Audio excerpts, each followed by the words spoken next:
Hey everyone, I wanted to try out a new segment. It's basically just me talking about my weekly books. The other ones are usually on unboxings and stuff like that. These will be quick. These will be 5 minutes or less, I'd imagine. And basically me just talking about books that are coming out and what I think of the stories, like after my weekly read. And yeah, here we go. So one of the first books that I picked up today, or not today, a couple of days ago, was Homesick Pilots. And this is image number one. It's about a band called the Homesick Pilots, and they're basically going to throw a concert in a haunted house. So hijinks ensues. So it's a bit of a horror book, and it's very well drawn, beautifully drawn by, I want to say, I think Aditya Bidikar. I think they're letterers. So Dan Waters is writer, Casper Wijngaard is the artist, I believe. So this was a really good first issue. It had me hooked by the end of it. By the end, I wanted to see what the next episode was, or next issue was going to be. I had a very solid cliffhanger. So yeah, that's getting added to the pull list. I usually don't add stuff to the pull list until I read it and make sure it's something I'd be interested in, because I hate going in and then taking it off of the pull list after I had put it on. Barbalien is another book I've been picking up recently. This is the second issue. So the premise of this book, he is basically Dark Horse's version of Martian Manhunter, and it's from the Black Hammer universe. And so there's a lot of parallels to the Justice League and the Black Hammer universe. So he would be equivalent to Martian Manhunter. But he is a gay alien living on Earth. So, and I believe this is in the 80s. So it's kind of the plight of the gay man in the 80s in the Dark Horse universe, but also he's an alien. So, and he's being hunted by his people. So this has been a really solid read. The art's beautiful. It's so different. It's such a, I shouldn't have bagged these up to give you guys a little preview of the books and what the art looks like. It's the same artist as the cover. So the artist is Gabriel Hernandez Walta, and he has it's very similar to JRJR, John Romita Jr. It's very similar, but he's kind of got his own twist to it, his own style. And I think, is he doing the coloring? No, Jordy Biller. So it's a really beautiful book. Yeah, they're only on issue 2, so if that sounds like a fun premise to you, I would go pick that up. I'm pretty sure you could find 1 and 2 out there. The next book up is We Only Find Them When They're Dead. I think I've talked about this in a previous... I'm 100% sure I've talked about this in a previous video. It's one of the unboxings video, because I was picking up the alternate covers to this book. This is by, I believe it's Al Ewing and Simone DeMaio. Simone DeMaio is one of my favorite new artists around right now. And so he does beautiful work. I'm a sucker for alternate covers, so I always pick up both covers. And the art is gorgeous. Simone also does the coloring as well. So he does the line art and the coloring. I love his layouts. The storytelling and everything. Like, this is beautiful here on the left, just the way he lays pages out, just beautiful stuff.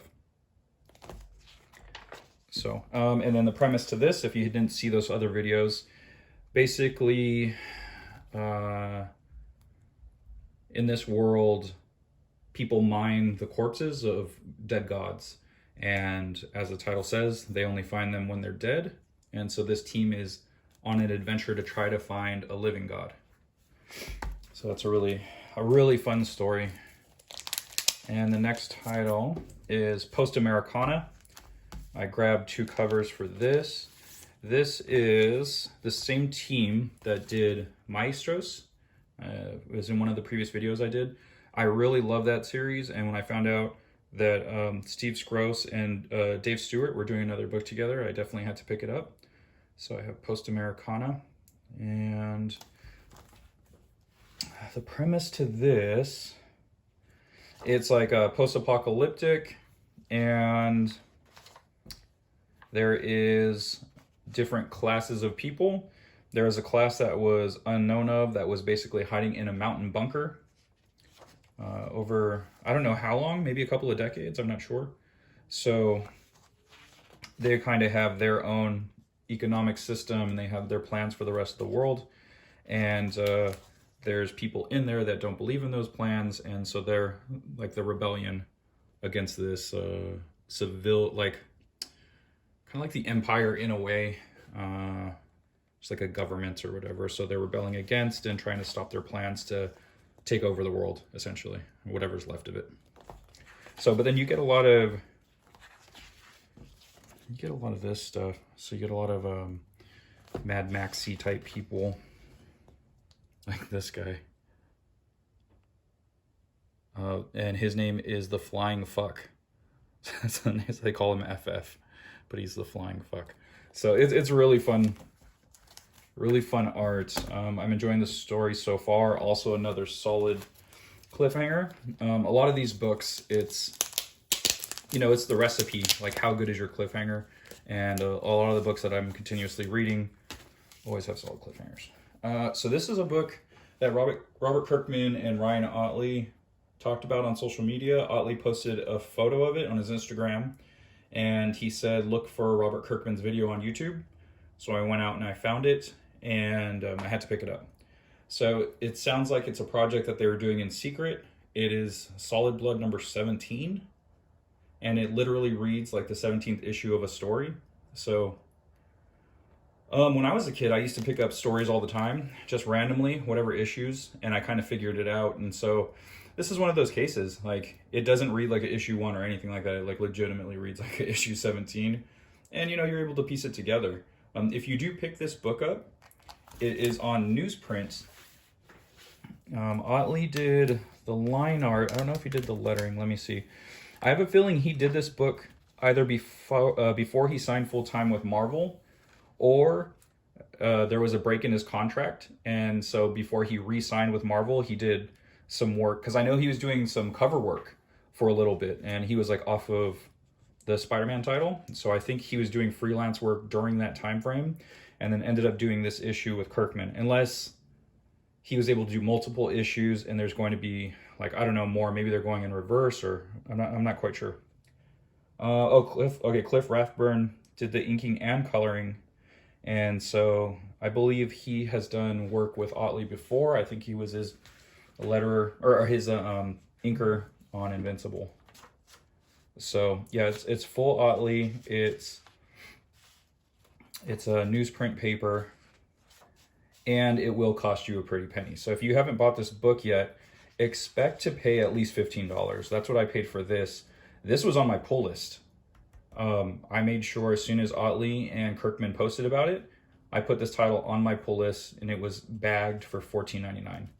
And I saw on eBay, the cheapest I saw briefly, I didn't really look because I knew I had it, was like 23 bucks. So if you're looking for this book, you're going to be paying a pretty penny. I guess this is limited to 10,000 copies, because that's what Kirkman said in the video. He was doing a thing where he was acting like he doesn't know where the book came from and what it's about and this and that. There's a lot of thought that it has something to do with Donny Cates's crossover series, where superheroes appear in our reality, but they're clearly superheroes from a different reality. So people are speculating it has something to do with that. But yeah, anyway, if you do pick this book up, make sure you read the letters page. So there's some hints in the letters page. So it's so funny because they even do a next issue cover, and this will be one of those things that will never come out. I don't know if all of the stuff in the back is like alternate universe stuff, so I'd imagine this is. And then Cory Walker Kick Fight. So this might just be issue 9.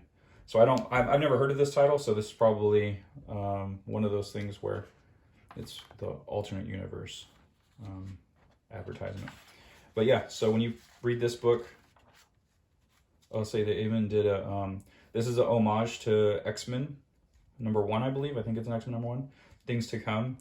And then so it's a pinup of Things to Come. I believe this is the same font and color scheme and everything. as X-Men #1, and which he talks about in the letter page. So yeah, if you do it, make sure you read all of this. And there's some hints as to characters, and like there's characters in this story that might look familiar to you. Read this, definitely read that. So that's it. All right, thanks everyone for watching this video. Make sure to like, subscribe, all that good stuff. If you have a chance, go to accidentalaliens.com and check out my comics that I do, Wanderers of Melisanda and Second Shift. There are some synopsises of the stories there. Give them a look. Wanderers is anthropomorphic dinosaurs versus humans. That's Wanderers of Melisanda. There's a little bit more to it. There's a synopsis there on the website. And then Second Shift is minimum wage workers during the day, superheroes at night. And that's my superhero title if you like Invincible, or if you like X-Men, Gen 13, that type of stuff. Give that book a look, and it's on accidentalaliens.com. Thanks again for watching this video, and we'll see you guys next time. Catchphrase.